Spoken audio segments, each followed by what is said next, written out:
The day Ethan Walker lost the use of his legs began like any other in Chicago. Grey skies, impatient traffic, horns echoing between glass and concrete buildings. He was crossing the street with his backpack slung over one shoulder, focused on his cell phone, when the impact came without warning. Metal against flesh, speed against fragility. The luxury car braked too late. The world spun, darkened, and when it returned, it was no longer the same.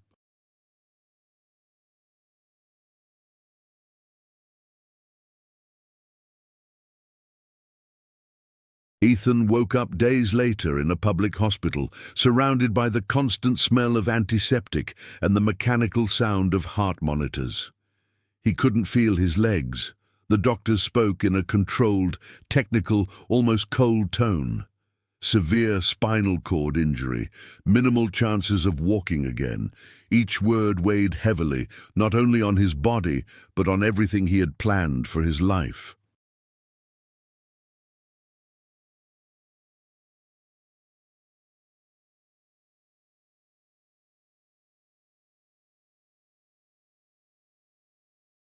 On the other side of town, in a glass-enclosed penthouse overlooking Lake Michigan, Victor Harrington observed the same grey landscape with utter disinterest.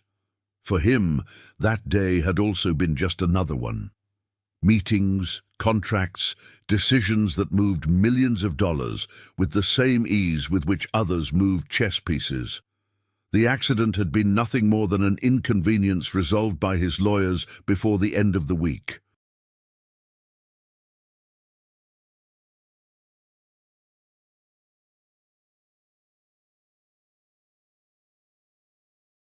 Victor was the kind of man who didn't see himself as a villain. He considered himself efficient, pragmatic. If something got in his way, he removed it. If someone got hurt in the process, it was an inevitable side effect of progress. The accident report said his driver had run a yellow light, an irrelevant detail compared to the financial agreement signed in silence. Ethan refused the deal.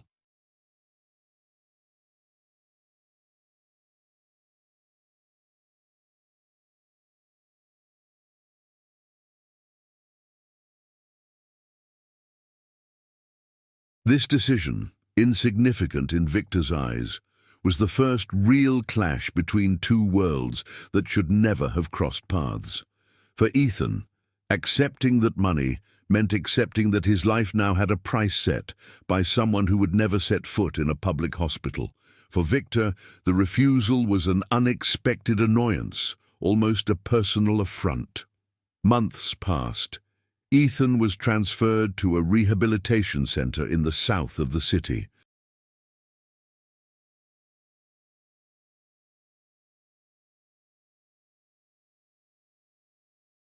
The old building creaked in the wind, the corridors were narrow, and the staff worked miracles with limited resources. Every day, he repeated the same exercises, feeling his own body as something strange, distant. His muscles obeyed him less and less, and frustration accumulated silently. He wasn't a man of grand internal speeches.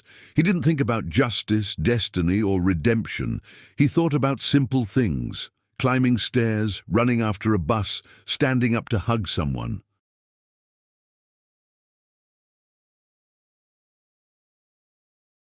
The absence of these possibilities was more cruel than any physical pain. Victor, for his part, decided to visit the rehabilitation center, not out of empathy, but strategically. His advisors insisted that a public appearance could end the matter once and for all. A donation, some photos, a rehearsed speech, problem solved. When Victor entered the physical therapy room, he saw Ethan for the first time since the accident.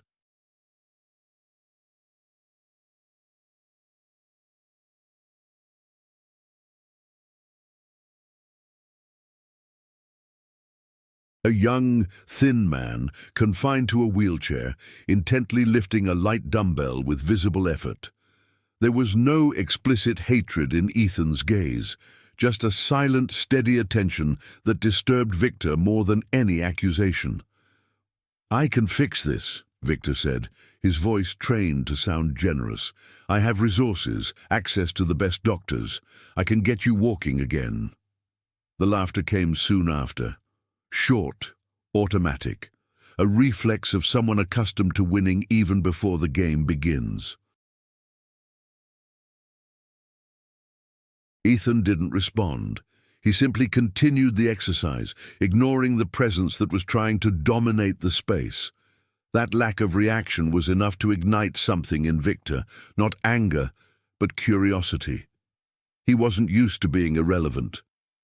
The proposal was formalized days later, an experimental program, advanced technology, all expenses paid. In exchange, absolute silence and the signing of a definitive agreement.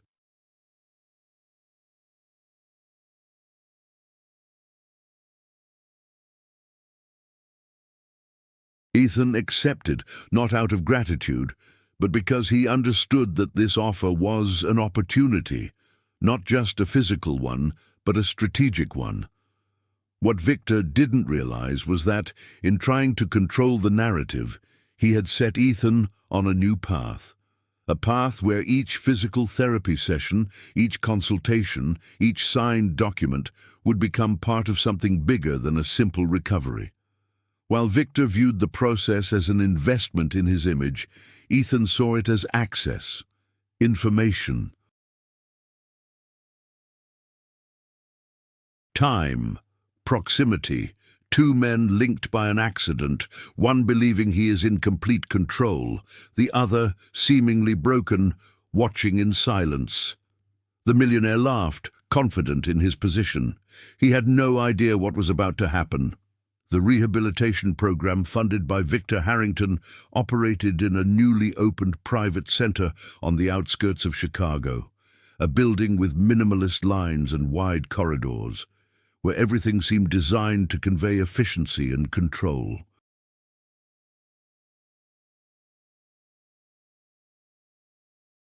For Ethan, that space was a stark contrast to the public center he had come from. Here, the silence was almost too clinical, and each employee seemed to follow an invisible protocol. The days became governed by rigid schedules. Physical therapy in the morning, neuromotor tests in the afternoon, constant medical evaluations. Ethan observed everything with practical attention. He wasn't impressed by the machines or the sophisticated names of the treatments.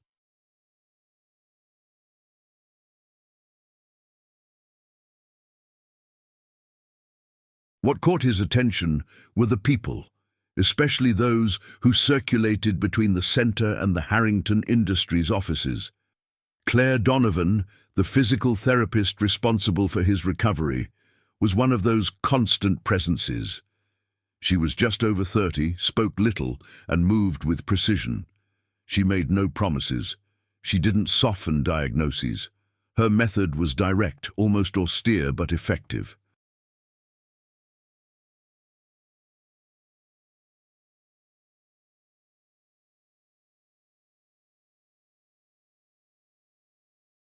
Unlike other professionals, she didn't treat Ethan as a project funded by a billionaire, but rather as a patient who needed to work hard if he wanted any real progress. It was with Claire that Ethan began to recover something he thought he had lost: the sense of control over his own body. Small movements, almost imperceptible contractions, minimal signs that indicated that not everything was dead from the waist down. Each progress was recorded, measured, analyzed.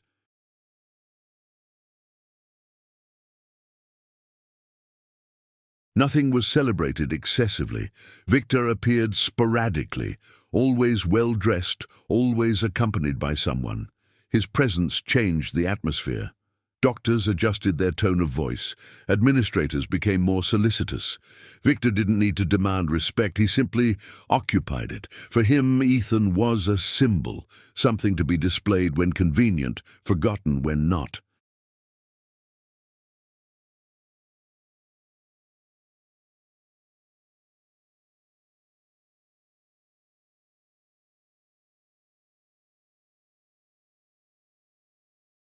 But there was another silent character orbiting that space. Daniel Brooks, head of legal affairs at Harrington Industries. He was the one who reviewed contracts, medical authorizations, and confidentiality agreements. A discreet, almost invisible man, but one who knew exactly where every legal boundary lay. Ethan quickly realized that Daniel observed more than he spoke. Gradually, the characters' pasts emerged naturally.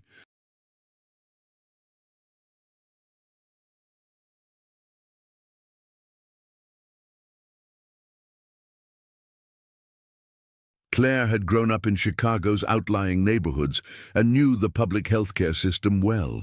This explained her silent resistance to the ostentation of the private center.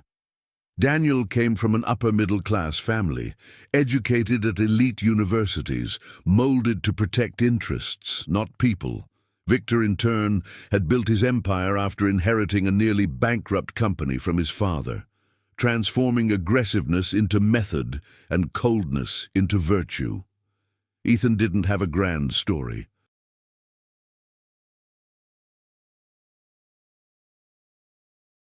An only child, raised by a nurse mother, he had learned early on to be functional, not a dreamer. He worked maintaining electrical systems in commercial buildings, an invisible, essential, poorly paid job. His life had always been simple, straightforward, until it was interrupted by something he never controlled. The city of Chicago was not merely a backdrop. The harsh climate, the long winters, the stark division between wealthy and neglected areas shaped daily decisions.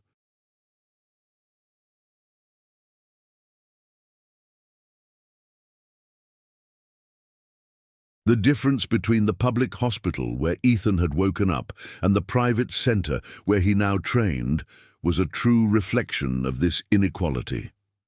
Victor had thrived by exploiting these cracks in the system. Ethan now operated within them. Over time, Ethan gained access to the center's administrative areas, signatures, authorizations, quick meetings with specialists. Each document contained names, companies, affiliations. He didn't ask too many questions. He observed. He kept track. There was no rush. Victor believed he was offering redemption. Claire suspected intentions that went beyond medicine. Daniel calculated the risks. And Ethan, sitting in his chair, was learning that true recovery wasn't limited to the spinal cord nerves. There, in that quiet and controlled environment, the world began to reveal itself with more layers than any of them had imagined. The first signs of physical progress appeared almost imperceptibly. An involuntary contraction.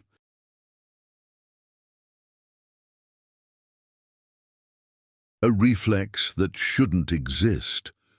Claire wrote everything down without showing enthusiasm, but the doctors began to exchange longer glances during the evaluations. It wasn't a miraculous recovery, but it wasn't stagnation either. Victor started appearing more frequently. On each visit, he brought journalists, investors, or board members. Ethan had become part of a carefully constructed narrative, the example of the positive impact of well-spent money.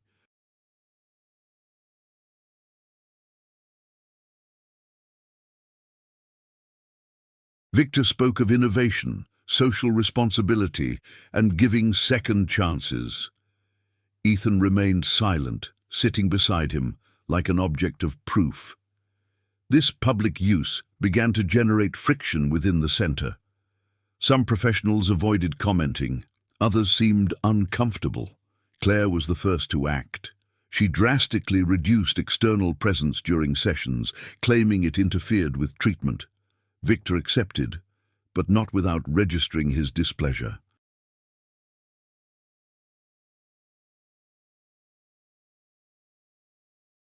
He didn't like limits, especially when they came from someone who didn't need him financially. Meanwhile, Daniel Brooks began requesting more detailed reports. Neurological data, motor responses, long-term projections. Ethan realized that the questions were shifting from medical to legal. The focus was no longer on whether he would walk, but when and under what conditions that could be announced.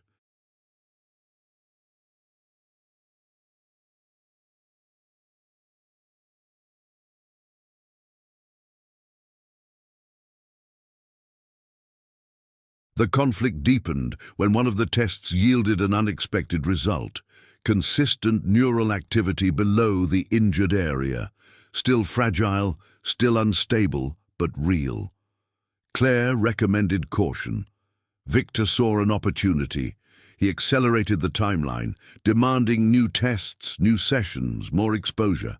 The center began operating under pressure. Professionals started to disagree. Some saw a chance for scientific recognition. Others feared irreversible damage. Ethan felt the direct impact. Longer sessions, less rest, a body still limited, being pushed beyond what was recommended. He didn't protest. He knew that this excess revealed something important. Victor needed quick results, and those who need them make mistakes. One night, upon returning to his room, Ethan found a forgotten folder on a table in the administrative area. He didn't open it there. He mentally memorized its location. The next day, he returned with authorization to access medical files.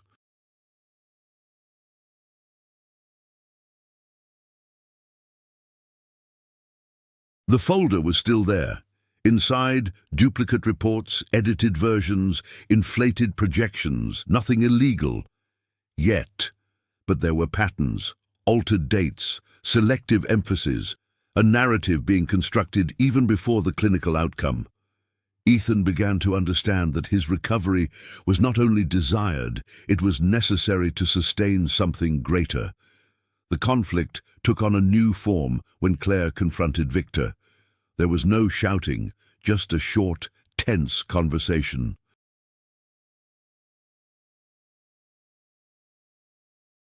She demanded respect for clinical boundaries. Victor responded with numbers, contracts, and funding. The center depended on him. Claire knew that. From that day on, the relationship changed. Professionals parted ways. The atmosphere became colder. Daniel intensified his presence.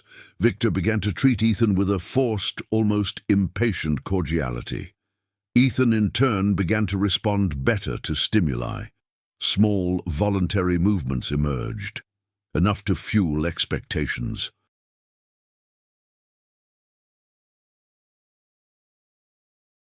Enough to increase the pressure. The conflict was no longer just between a wounded man and an arrogant millionaire. It was between truth and convenience, between biological time and market time. And everyone was moving, consciously or not, toward a point where no version could be controlled anymore. With increasing institutional pressure, smaller stories began to intertwine around Ethan, expanding the conflict in less visible yet decisive ways. Nothing there was isolated. Each person carried interests that little by little connected to the center of the plot. Claire started working overtime, not out of ambition, but out of precaution. She reviewed Ethan's old exams, comparing data from the public hospital with the new private tests. He noticed subtle inconsistencies, not in the results, but in how they were presented. Graphs emphasized minimal progress as historical milestones. Vague terms replaced real probabilities. This bothered her deeply.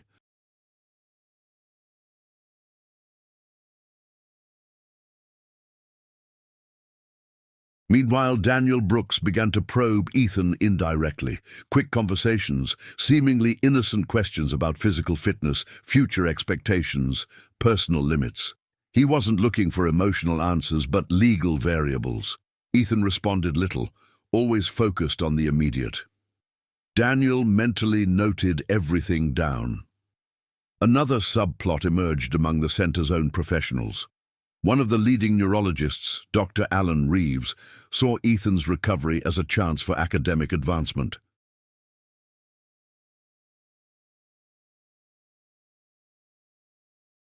Meanwhile, the center's administrator, Margaret Liu, feared that a hasty move would jeopardize the institution's credibility. The two began vying for influence, pushing for opposing clinical decisions. Ethan observed these tensions without intervening. For him, each disagreement was a sign that the system wasn't as solid as it seemed.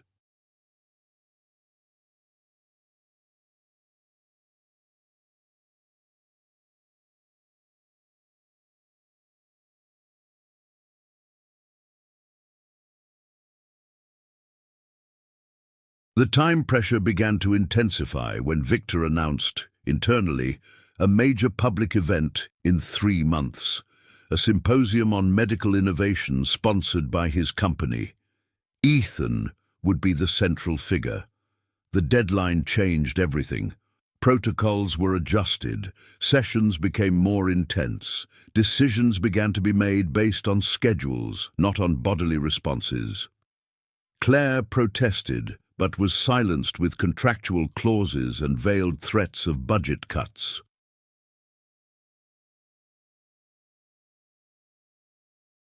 One night, Ethan found Claire in the parking lot, sitting in her car, with the engine off. The silence between them spoke volumes. She was tired.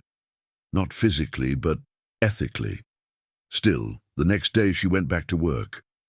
Meanwhile, Ethan's mother, who had remained on the sidelines until then, began to question the process. She didn't understand the technical terms, but she recognized the haste. Her visits became more frequent, her discomfort more visible. Victor avoided crossing paths with her. Time pressure began to dictate the pace of the narrative. Each week was treated as crucial. Every small advance was amplified. Every retreat was concealed. Subplots converged. Reeves's academic ambition, Margaret's institutional fear, Claire's ethical caution, Daniel's legal calculations, Victor's public need. Ethan continued to make physical progress. He could support some of his weight with help. He could move his feet in a limited way, enough to fuel the promise, enough to mask the risk.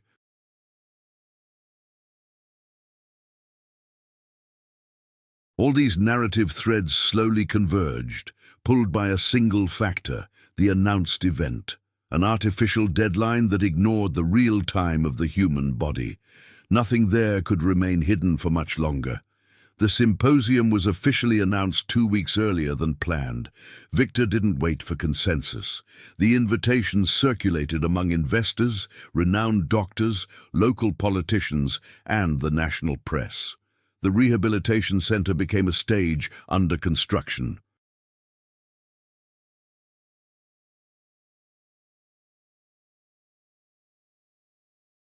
The decision changed everything. Claire received the final order in a short meeting, with no room for debate. Ethan was to try to stand before the audience with minimal support. It didn't matter if he actually walked. The image would be enough. The speech was already written. That same week, Ethan underwent a more in-depth neurological test, requested by Claire outside of standard protocol. The results arrived that evening, sent directly to her. They weren't bad. They were alarming.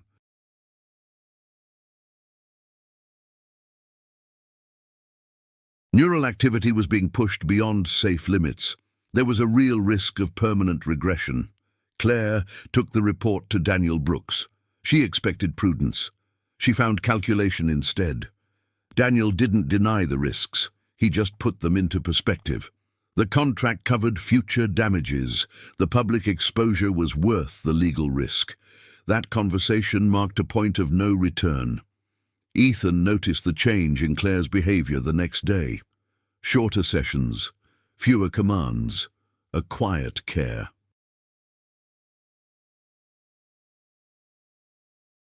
He understood that something was wrong even before being told. The night before the symposium, Ethan requested access to his own complete medical records. It was a basic right, but one he had never exercised. A technician hesitated, then relented. Among reports and images, Ethan found something that shouldn't have been there, a preliminary version of a legal document, not a medical one. It was a statement of future responsibility, prepared to be signed after the event.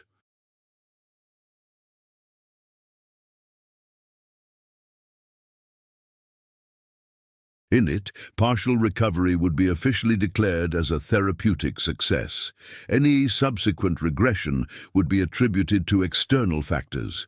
The truth prevailed objectively. There was no theatrical villainy, just cold, hard decisions made in advance. On the day of the symposium, the auditorium was packed. Lights, cameras, rehearsed applause. Victor spoke confidently. He talked about hope, technology, overcoming challenges. He called Ethan to the stage. With help, Ethan stood up. His legs trembled. His body responded for seconds that seemed like an eternity. The audience applauded. Victor smiled. The moment was complete. Then Ethan spoke. He didn't give a speech. He didn't accuse anyone. He simply asked that his actual test results be projected onto the screen. The request caused confusion. Technicians hesitated. Claire stood up from the audience. Margaret did too. Silence fell. The data appeared. Unedited charts. Clear risks. Projections omitted. Contracts attached. There was no way to refute it. Ethan didn't need to say anything more. His mere presence, standing unsteady in the face of that information, said it all. Victor tried to react, not with anger, but with composure. However, he had lost control. The cameras captured everything. The turning point wasn't the public exposure. It was the moment Victor realized he was no longer controlling the narrative, and that the man he believed he controlled had chosen the right time to act.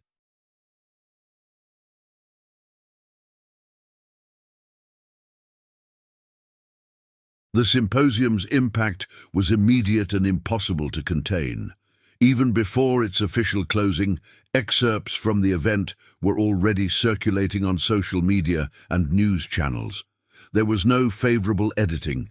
The image of Ethan standing with visible effort, while data contradicted the optimistic discourse, became the symbol of something bigger than a poorly conducted treatment. Victor was escorted off the stage by aides. There was no explicit scandal, just a silent collapse of authority. Investors began cancelling meetings. Invited doctors withdrew. The carefully constructed narrative dissolved in real time.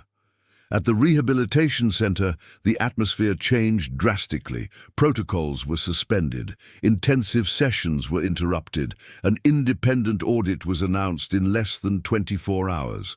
Margaret temporarily took over management, removing decisions linked to Harrington Industries. Claire was called to testify informally that same week. She wasn't charged.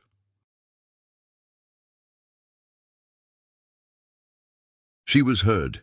Her technical approach, supported by consistent records, positioned her as an ethical benchmark in the process. For the first time, she wasn't reacting.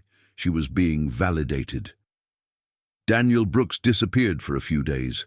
When he returned, he was a different man, less confident, more cautious. He knew that contracts wouldn't be enough to contain the reputational damage. Legality remained in debate, but legitimacy was lost. Ethan was hospitalized again as a precaution.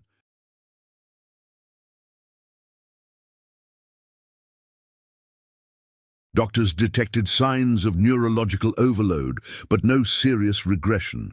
He didn't celebrate, nor did he regret it. The physical consequences were real, but they had been consciously accepted. Her mother watched everything in silence. For the first time since the accident, there was no fear in her gestures, only presence. Victor tried to regain control behind the scenes. Official statements, promises of an internal investigation, speeches about learning. None of it had an immediate effect. His public image had already shifted. The man who had been laughing now needed to explain himself. Relationships between the characters were reconfigured. Claire began to be consulted, not ignored. Margaret gained autonomy. Reeves stepped back, preserving his own career. Daniel began negotiating settlements even before lawsuits were formalized. Ethan, at the center of it all, paradoxically became less visible. He didn't give interviews. He didn't respond to requests.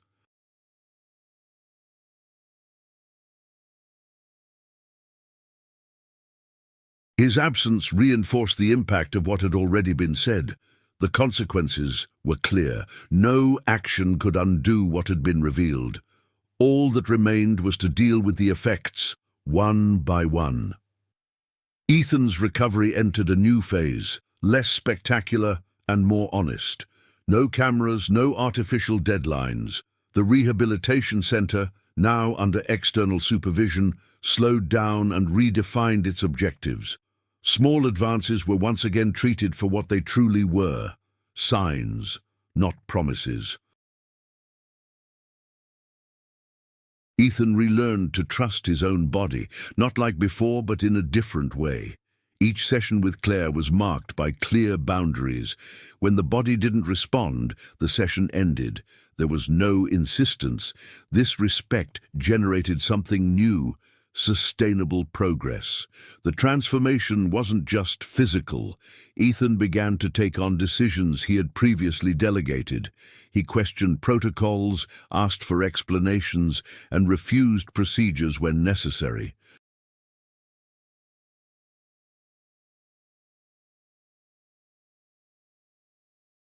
There was no confrontation, only firmness. He had ceased to be an object of rehabilitation and had become an active agent in his own process. Claire also changed.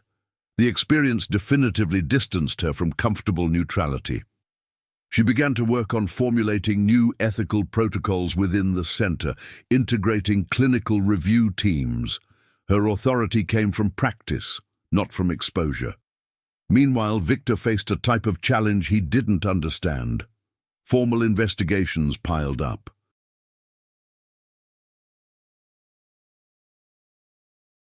Advisors pressed for a temporary leave of absence. He wasn't being attacked directly. He was being undermined. His influence waned with each passing week. Daniel tried to contain the damage, but realized the problem wasn't legal. It was structural. Decisions that were once normalized were now being publicly questioned. The system that protected Victor no longer operated with the same efficiency. Ethan began walking with the aid of parallel bars. A few steps. Unsteady, but real.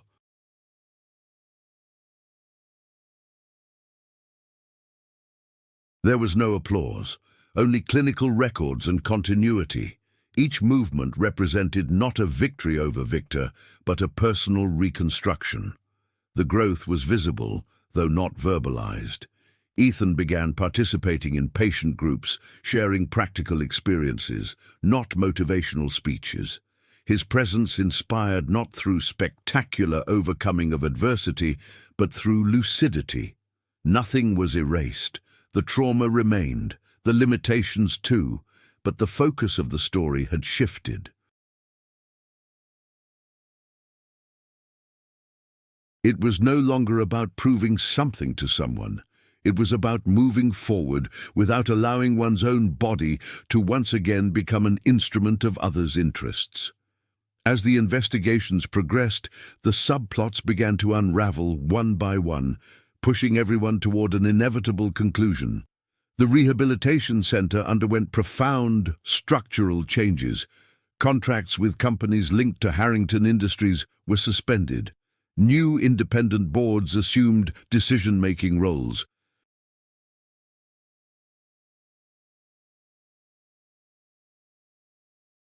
The environment no longer revolved around a single funder. Claire was invited to join a national committee reviewing clinical practices in experimental research. She didn't seek the spotlight, but accepted, because she understood that change needed to happen beyond that building. Her partial departure from the center created a void, not a technical one, but a symbolic one. Ethan realized that this stage of their relationship was coming to a natural end.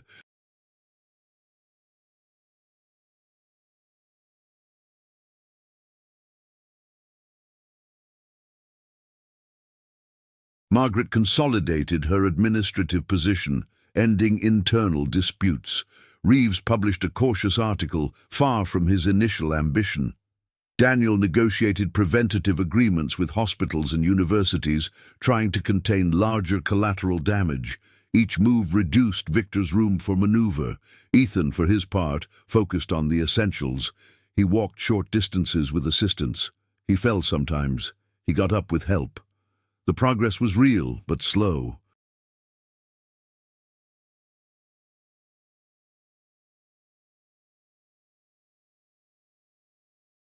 And for the first time, it didn't matter to anyone but him.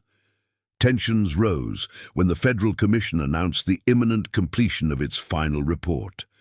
The document would define formal responsibilities, financial penalties, and potential criminal prosecutions. Victor attempted one last approach. He requested a private meeting with Ethan. The meeting took place in a simple room, without advisors. Victor didn't seem defeated, just tired.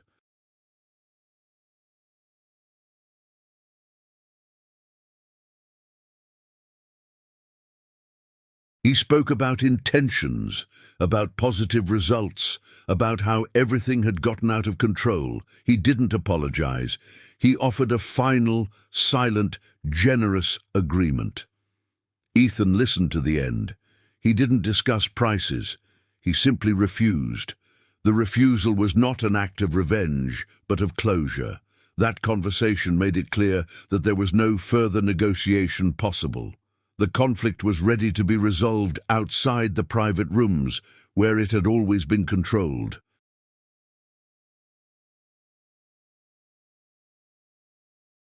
The approaching deadline for the final report accelerated everything: media, institutions, administrative boards.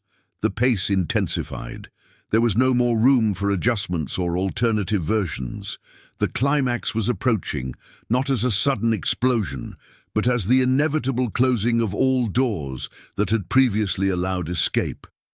The report was released on a cold morning, without ceremony. No press conference, no prior announcement.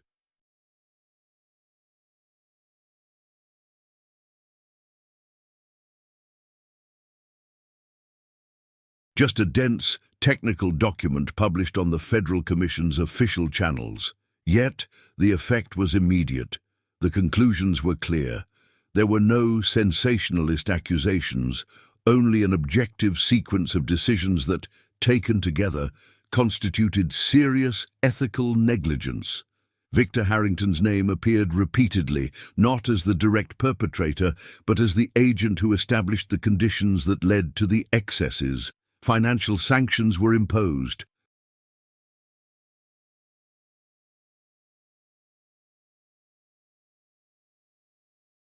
Public contracts were suspended.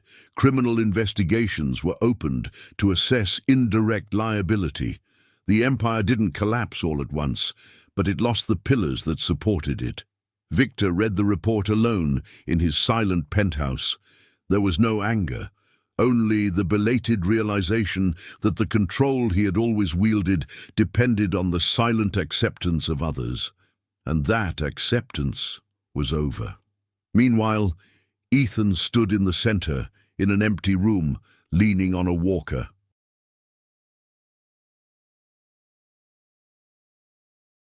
He walked a few meters. He stopped. He breathed. He continued. Each step was a conscious effort. There was no audience. There was no speech. The climax was not a direct confrontation between the two men. It was the simultaneity of these moments, the fall of a structure built on control and the consolidation of an autonomy built with limits. When Victor attempted to issue a public response, it sounded hollow. No narrative could reverse what had been exposed through method and patience.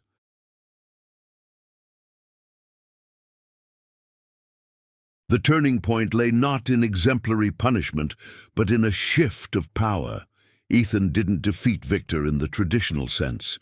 He stripped the man who believed he could decide everything of his position. That was the ultimate transformation. The central conflict ended there, without applause, without exaggerated catharsis, just with facts that could no longer be ignored. Months passed after the report was released, and the world moved on with the same selective indifference as always.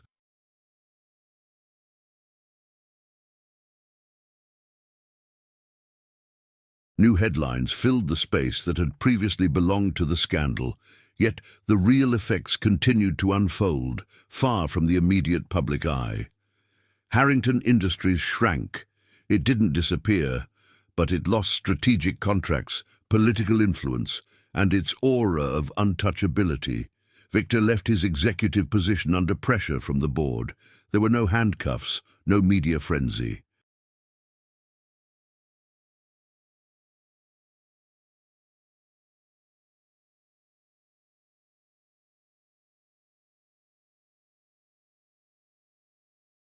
Just a silent bureaucratic removal that pushed him out of the center of the decisions he once controlled. For someone like him, this loss was more profound than any public condemnation. Victor came to exist on the fringes of his own empire, consulted occasionally, never again decisive. The man who laughed so easily now measured every word, every appearance. His name still carried weight, but it no longer commanded silence.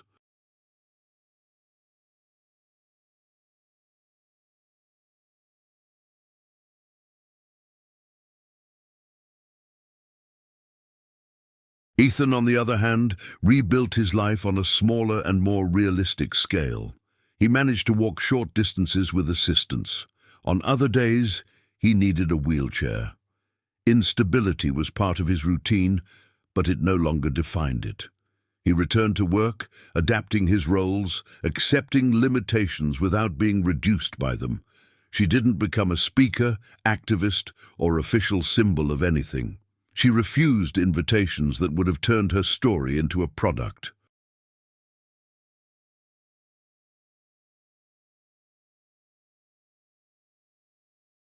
She preferred something more discreet, collaborating with patient committees, reviewing consent forms, pointing out flaws that previously went unnoticed. Her influence grew without a stage. Claire solidified her role in national clinical ethics policies. The Rehabilitation Center became a benchmark not for miraculous results, but for its transparency.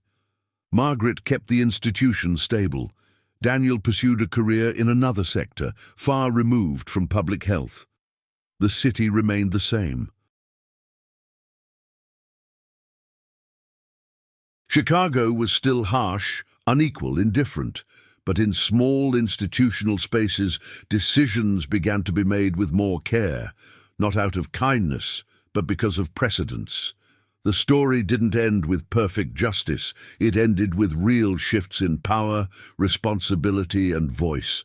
And that was enough. Years later, Ethan crossed the same intersection where it had all begun. He wasn't running. He was walking with assistance, attentive to the traffic light, to the flow of cars.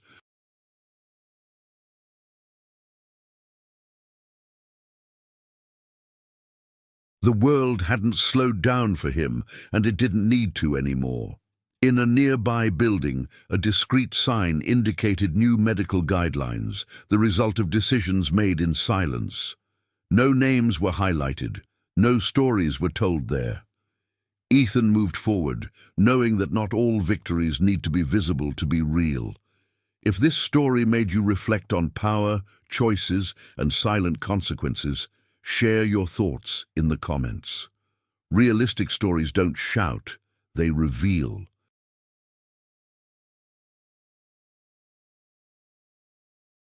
Every detail here was crafted to show how subtle decisions can change entire destinies. If you believe that stories like these need to be told, subscribe to the channel to follow more intense, human, and thought-provoking stories. Your support keeps these stories alive and reaching more people.